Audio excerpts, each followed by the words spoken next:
সন্ন্যাসীদের মাতৃস্নেহে ভালোবেসেছেন বলেই তিনি সংঘ জননী নন। সংঘের আদর্শকে পরিপুষ্ট করেছেন, প্রয়োজনে পথ নির্দেশ দিয়েছেন সংঘের দিকপাল সন্ন্যাসীদের। এই জন্যই তিনি সংঘ জননী। সংঘের সব সন্ন্যাসীর কাছে মায়ের আদেশই ছিল শেষ কথা। এমনকি স্বামী বিবেকানন্দের কাছেও তাই।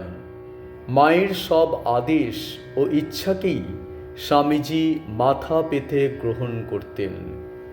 চুরি করার অপরাধে তিনি একবার মঠের একটি চাকরকে তাড়িয়ে দিয়েছিলেন। মা তখন আছেন কলকাতায় 10/2 নম্বর বোসপাড়া লেনের বাড়িতে। চাকরটি গিয়ে মায়ের কাছে কেঁদে পড়ল।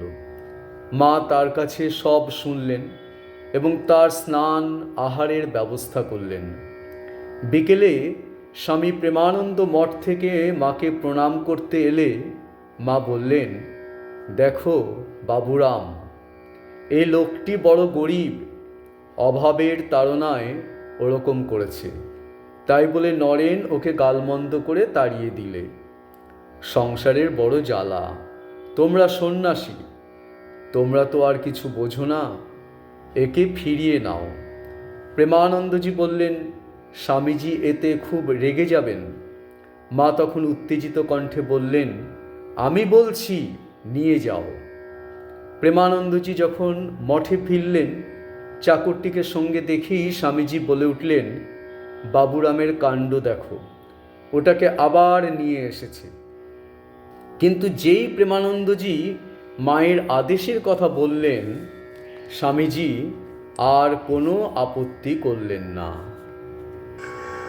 মা এসেছেন মোদের কি আর ভাবনায় আছে ভাই, মা এসেছেন মোদের কি আর ভাবনায় আছে ভাই।